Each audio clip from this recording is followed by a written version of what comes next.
حضرت حذیفہ بن یمان رضی اللہ تعالیٰ عنہ فرماتے ہیں کہ ایک رات میں نبی کریم صلی اللہ علیہ وسلم کے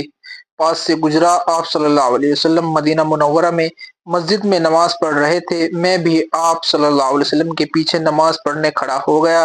اور مجھے یہ خیال تھا کہ آپ صلی اللہ علیہ وسلم کو یہ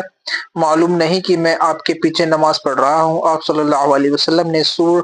بقرہ شروع فرمائی۔ میں نے اپنے دل میں کہا کہ 100 آیتوں پر رکوع فرمائیں گے، لیکن جب آپ صلی اللہ علیہ وسلم نے 100 آیتیں پڑھ لی اور رکوع نہ فرمایا تو میں نے سوچا کہ 200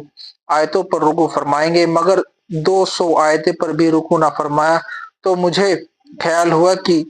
سور کے ختم ہونے پر رکوع فرمائیں گے۔ جب آپ نے سور ختم فرمائی، اللہم لک الحمد اللہم لک الحمد 3 مرتبہ پڑھا، پھر سورہ آل عمران شروع فرمائی تو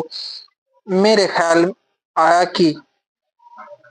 خیال کیا کہ اس کے ختم ہونے پر تو سورہ کو فرما ہی لیں گے۔ نبی کریم صلی اللہ علیہ وسلم نے سورہ ختم فرمائی لیکن رکوع نہیں فرمایا اور 3 مرتبہ اللہم لک الحمد پڑھا، پھر سورہ مائدہ شروع فرما دی۔ میں نے سوچا کہ مائدہ کے ختم پر رکوع فرمائیں گے، چنانچہ آپ صلی اللہ علیہ وسلم نے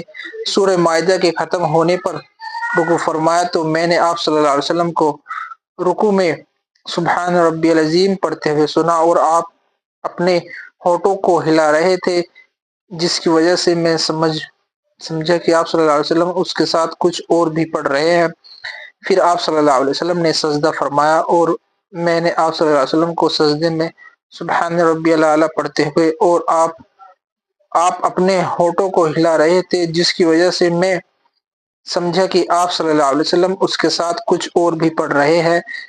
جس کو میں نہیں سمجھ رہا تھا۔ پھر دوسری رکعت میں سورہ انعام شروع فرمائی تو میں آپ صلی اللہ علیہ وسلم کو نماز پڑھتے ہوئے چھوڑ کر چلا گیا، کیونکہ میں